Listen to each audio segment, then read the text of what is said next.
crystal too. You're joking. You're looking well, Karen. What you want? Out with it. I want to know about the sword you showed Blackthorn. Single-edged and extremely sharp. Running around after him again, are you? I suppose I am, yes. But I need to help him find out how to work an edge like that. It's driving him to distraction. Little wonder, I suppose. There's not many like that make it as far as the twins, and those that do go straight into private collections. Which made it nice and easy finding a buyer. Can you tell me who bought it? Where is it now? You think I tell people who my clients are? Suppose you're not likely to go nicking him off me, are you now? Fine. If you stop mooning at me like that. Lord Ignac's the man you want. Dalmekian bloke. Collects weapons and the like.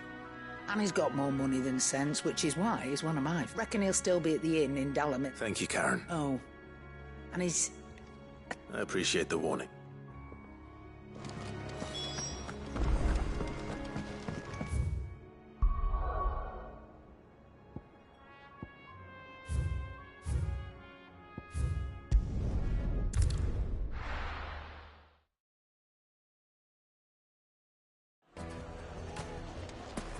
People take notice of wealthy men.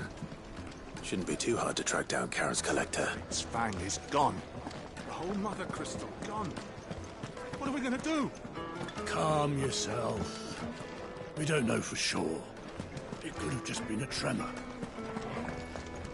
Back again, are you? Any more trouble and you'll be barred for life, however deep your friends' pockets might be. Here. You. Listen. I've got this theory. Before, I don't think they all fell. Some of them are still living among us.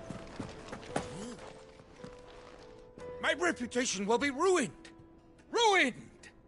Calm yourself, Lord Ignac, I beg of you, before you do yourself a mischief. Pardon the intrusion, but... Out! Get out! I paid for these rooms so I wouldn't be disturbed. Leave me be! Please, allow me to apologize. His lordship is going through a difficult time, and he's never been fond of guests arriving unannounced. Radim! Get rid of the filthy oaf this instant! Very good, Lord Ignac. Would you mind stepping outside for a moment?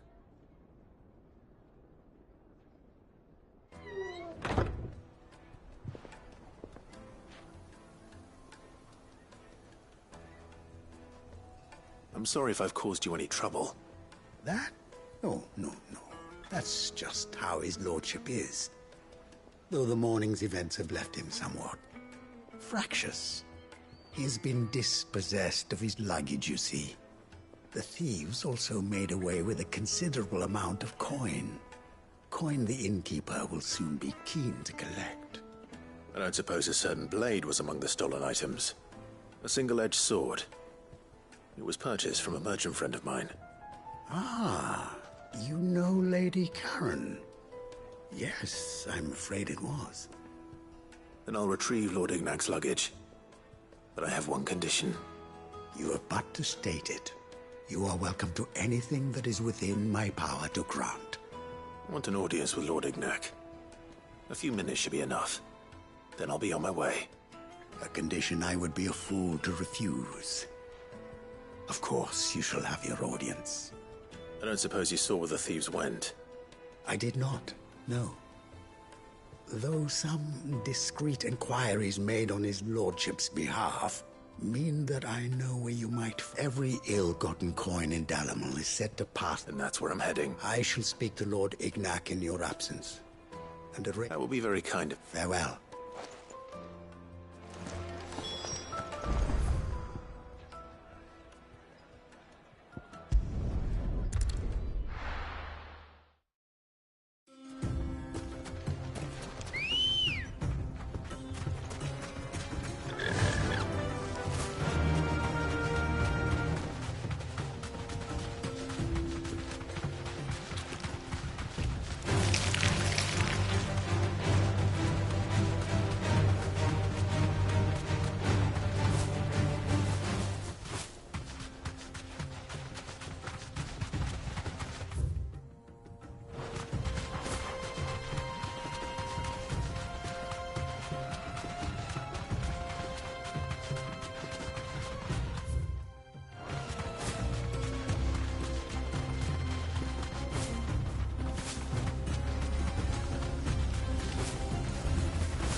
got company!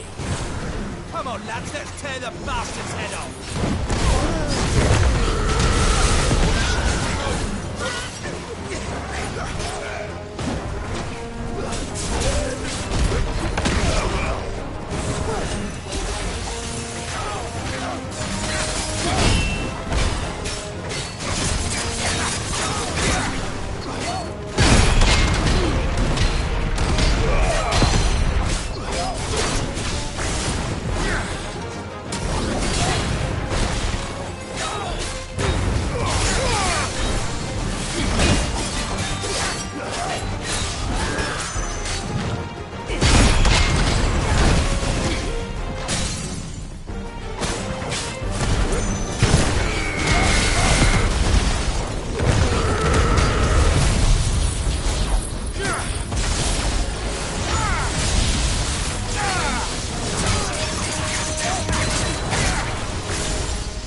This must be Ignac's luggage.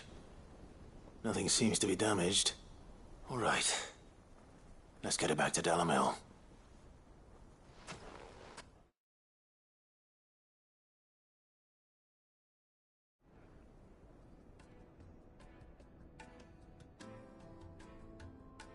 I hear I have you to thank for the return of my effects. What should I call you, my good man? Wyvern. Glad to make your acquaintance. A formidable name indeed. Well, Wyvern, I appear to be in your debt. Redeem here tells me you wished for an audience. Is that all? A few moments of your time should suffice, yes. You're a peculiar fellow, Wyvern. All right. Master Wyvern was wondering if you could tell him about a certain sink. Oh, true. Karen drove me hard on the price, but I would have sold her Radim here to get my hands on that. It was made in the Outer Isles, far beyond, and is used exclusively by the practitioners of a unique school of, they believe, no combat should ever exceed a single strike, and hone their blades to such perfection that none ever does. Each sword is made for that one perfect stroke, and for that stroke only. They crack upon a second blow. There's a brutal sort of beauty to it, really. But how do they hone such an edge? Fine question. Why, they use a whetstone, of course. Whetstones, rather. A whole array of them, ranging from the coarse to the fine. 10,000 licks with the sharpening stone, then 10,000 more. But it is the final stone which lends the blade its legendary sharpness. A mineral quite foreign to this great realm of ours. And that is the key. The secret ingredient. Wyvern, it occurs to me that my little lecture is hardly equal to services rendered. Take this, together with my regards. The very stone of which I spoke, far rarer among collectors than even the blade itself, and a far more fitting. Thank you. Pardon the intrusion, my lordship. I am locked in bitter competition with a rival collector. I am one step ahead of the Are there many other Too many to count, but only one do I consider my nemesis. Lord Byron Rosfield. And is a perennial thorn in my side. I can imagine. Farewell, Wyvern, may our paths... Radim! We must...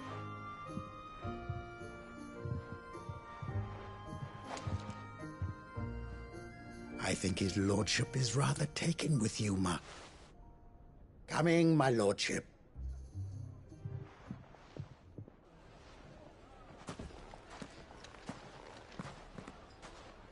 Trust Uncle Byron to find such an interesting rival.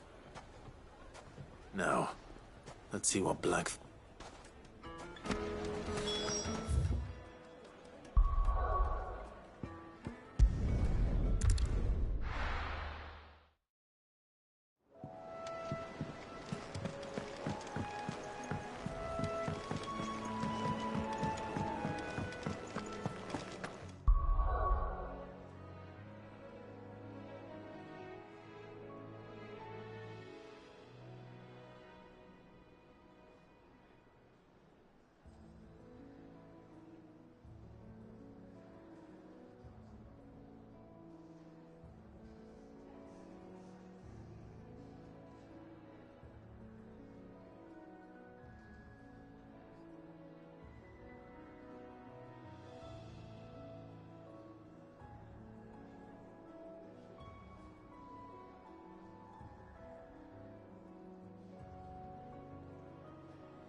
Sorry for the wait, but hopefully you'll agree it was worth it.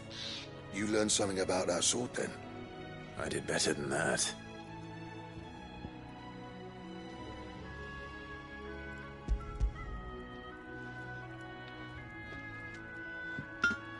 Hey, a whetstone? Yes, but not one you'll find anywhere in Valisthea.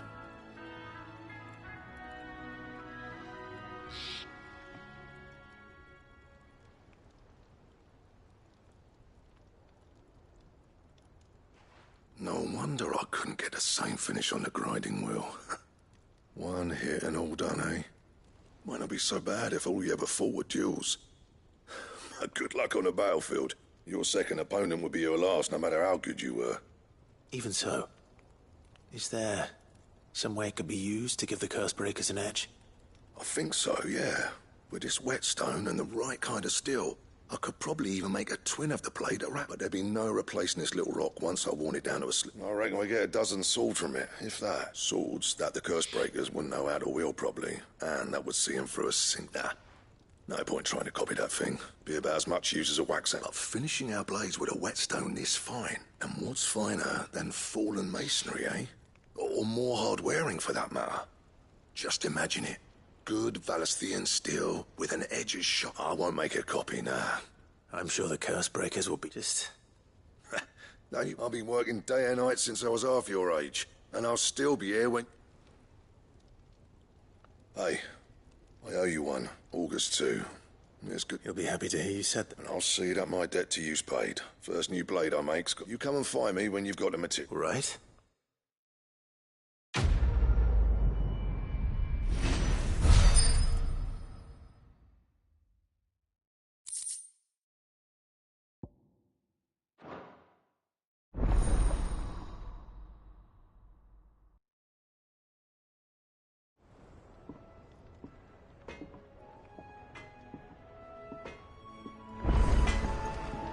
Clive.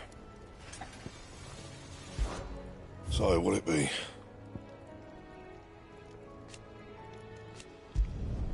No scratches, all right? That it? Fine.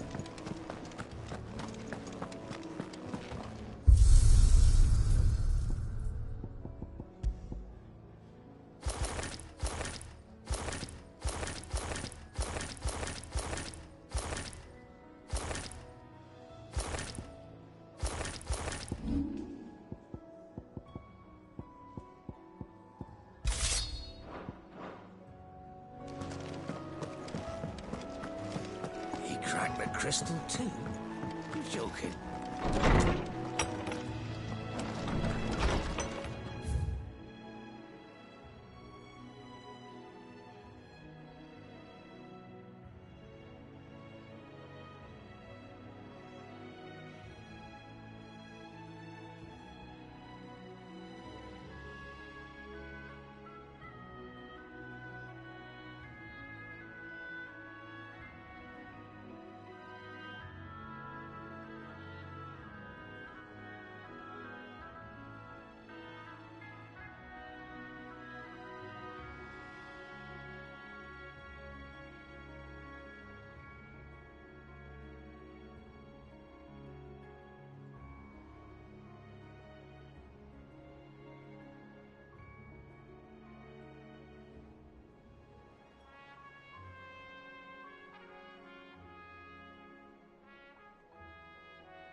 wrong with Torgor? He seemed well enough when I last saw him.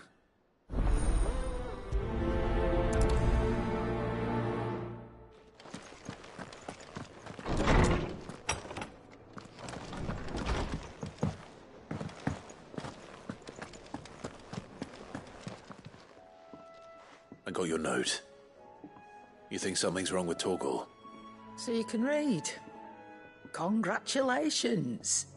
But I didn't say I were wrong with him. I said something weren't right. He's not been eating me treats.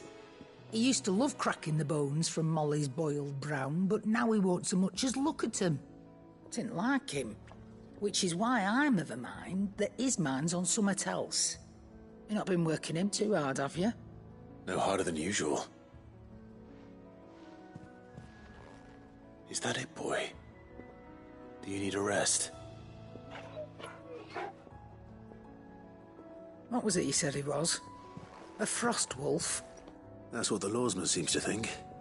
Then maybe this all has something to do with whatever it is that's woken inside him. I suppose things have been different since Rosalith. Perhaps Hippocrates knows something. Instead of everything, you mean? Perhaps.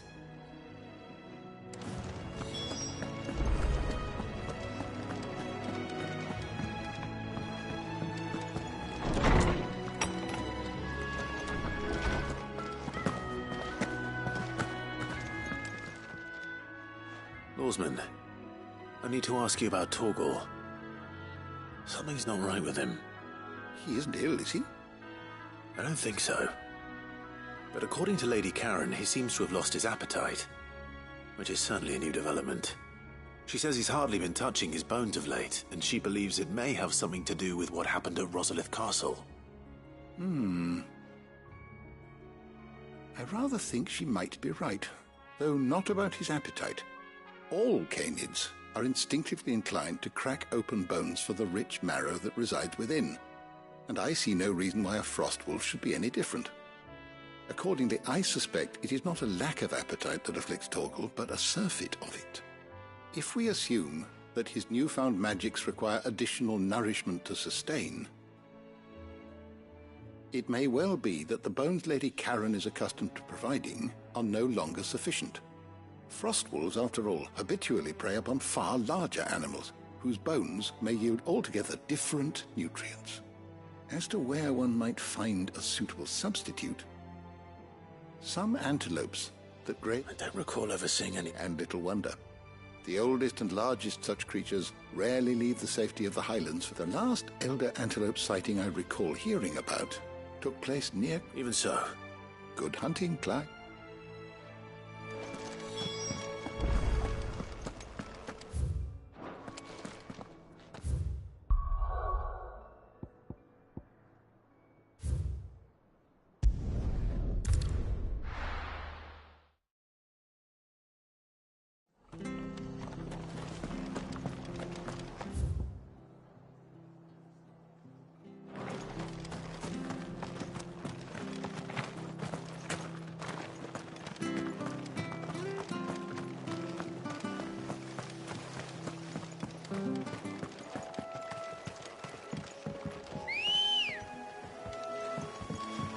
Let's go. Run like the wind.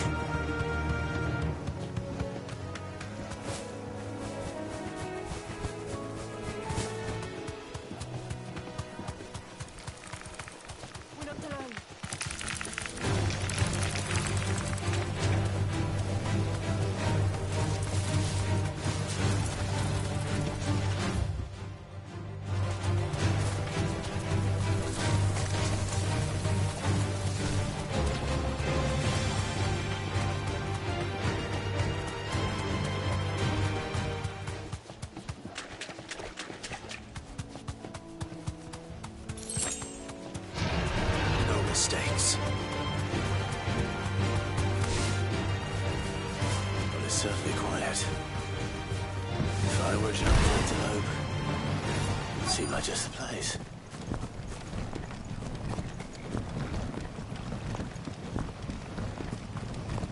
I doubt we'll find one bigger than that. You hungry, Torgor?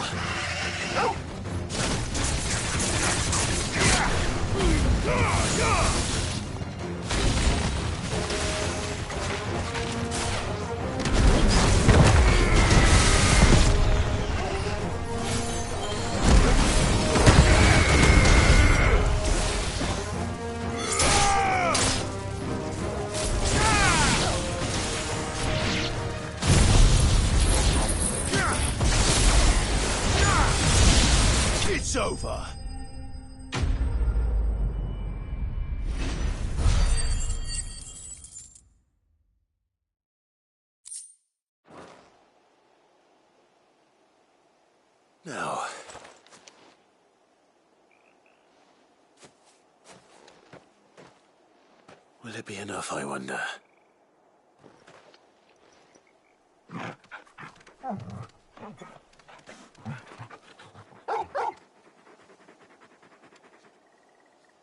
I say that answers my question. Which means we owe the lawsman our thanks. You're just a big puppy, aren't you? A very big puppy.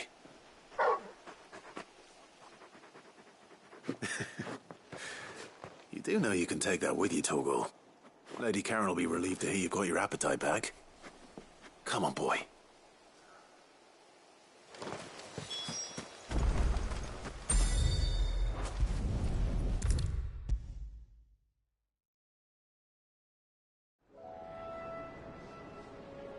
I noticed you and Torgal had gone off somewhere.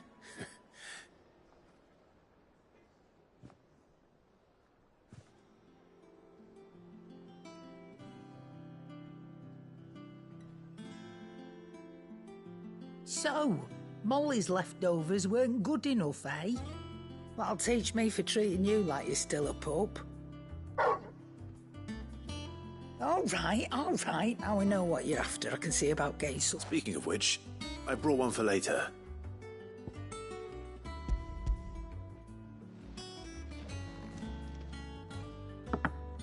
You can, aye. In return, you can thank Tomes for me. I was just on my way to see.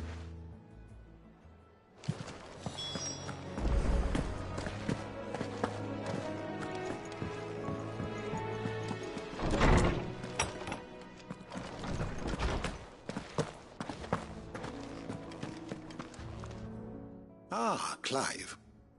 Were you able to locate your... We were indeed, lawsman.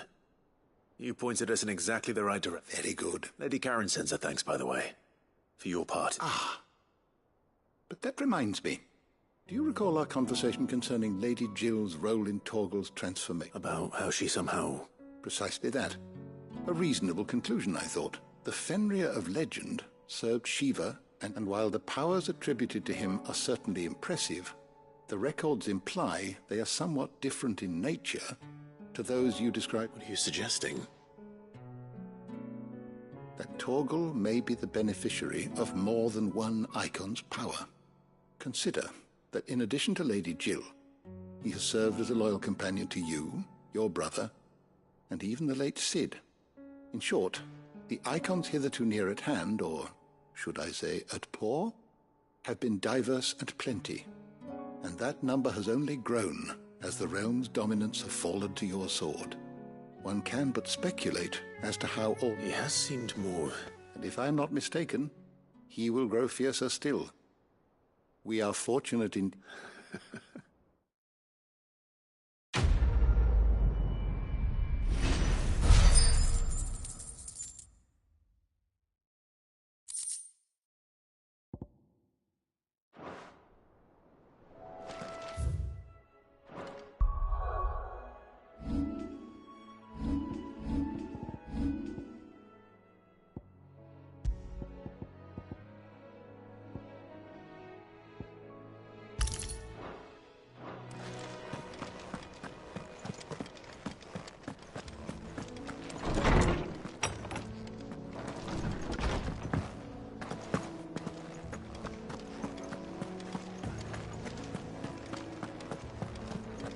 Crack the crystal too? You're joking.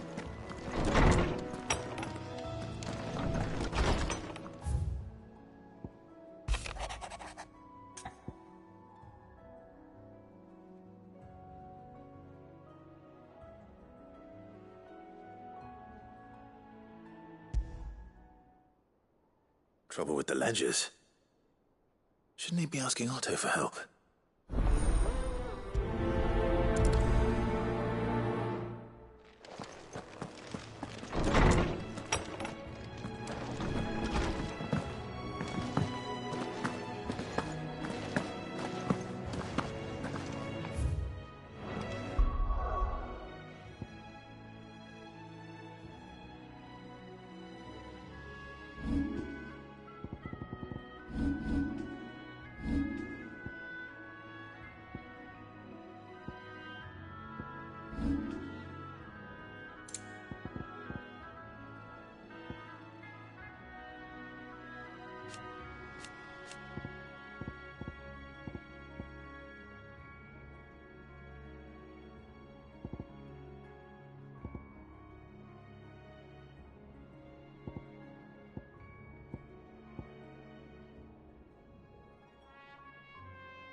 Is that the thing Tomes helped with? Mid told me she was building a ship.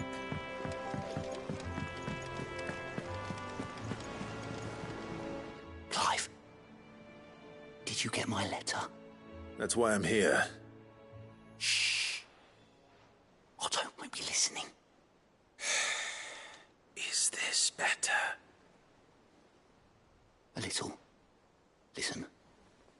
I've some bad news. It turns out the Hideaway may be slightly behind in its payment to certain lenders, and it may be my fault. But I swear to the goddess, I thought I had the numbers square. Sadly, that square turned out to be more of a circle. 0, you might say. I can straighten it out, I swear, but it's going to take some time, and I'm going to need help keeping it from Otto. Bit late for that, I'd say. There you are! What a surprise! So let me get this straight. You forget to pay our lenders what they're due, and instead of coming straight to me, you get Clive to come to you. The man in charge of the place you've been cheerfully trying to bankrupt. Well, who needs paying? Oh, just Martha. And the dame. And, well, Lady Karen. But only 500 talents. We owe 3 of our most trusted friends 5 million gil. Each. 5 million each. They lent us the bulk of the money we used to rebuild the Hideaway, you see, and, well, I must have made some sort of oversight. Those ledgers were my responsibility. Do we have that much to hand? I can always ask my uncle. No, we don't. And no, you won't. After the king's ransom we had off him, he deserves better than to see our begging bowl. Besides, we'll need to learn to... All right. But that doesn't mean you... Is there anything I can do to help? There might be. How do you fancy taking these to Martha and the dame? Rocks. Rocks, he says. Worth 1,000 talents apiece, these are. A little something Sid and I set aside for when times got lean. And I reckon 15 million in overdue debt probably qualifies. I just hope our associates' eyes are a bit more I'm sure they will be. Should be me making the... But you know how it is with this place. Orders to bark, arses to wipe and... I know. Which is why... Go. Do you know why I only gave Master Clive here 2 star rubies? Because you'd rather Lady... Because I'd rather Lady Karen killed you. Well... Don't worry. Really? No.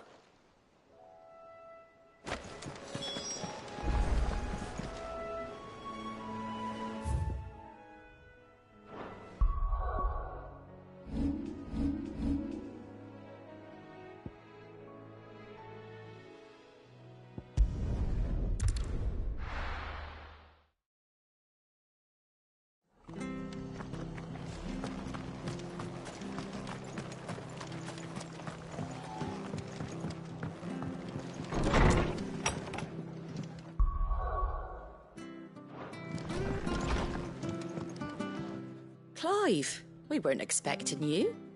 I wasn't expecting to be here. But it seems we still owe you a... and though I doubt it's what you were expecting.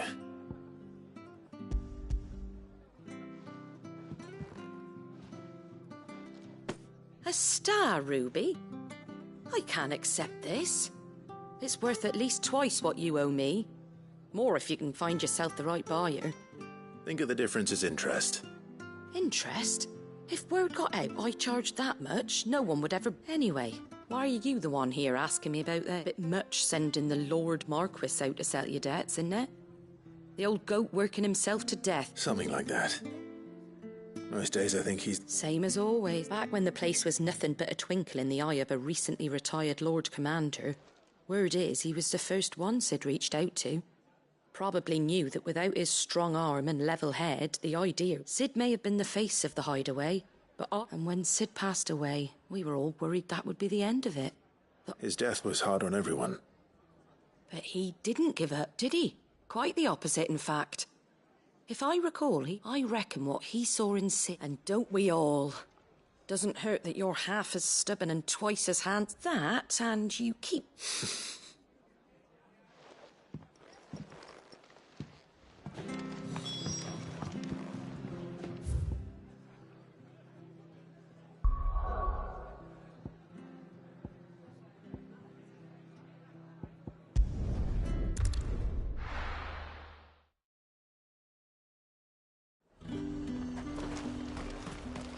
Let's talk.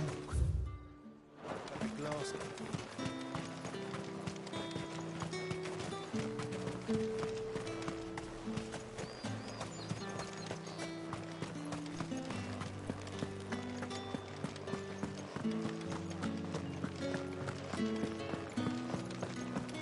Did you hear? The gates to heaven. I want to see you. It's all right. What am I going to do without Sweetwater and oil of talc? Still... Milady. Gifts?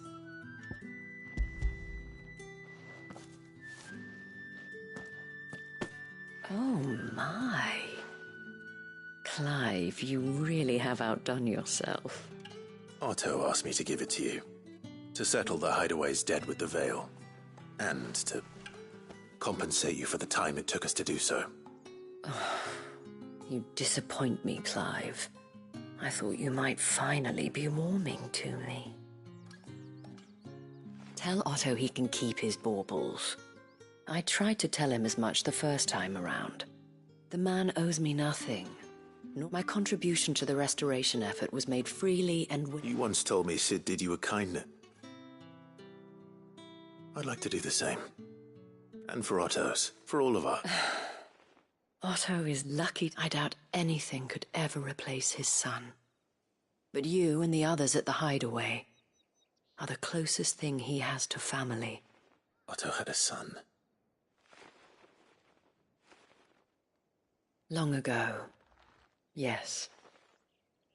Sid told me Otto lost him when he was just a boy, and blamed himself for not being able to stop it.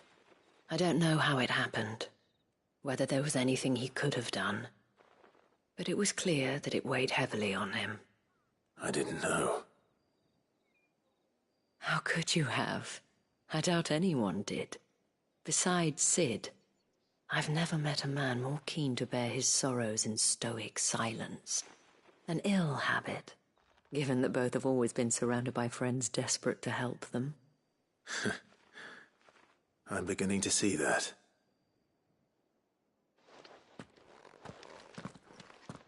Go will want to know the stones were delivered. If he's still with us.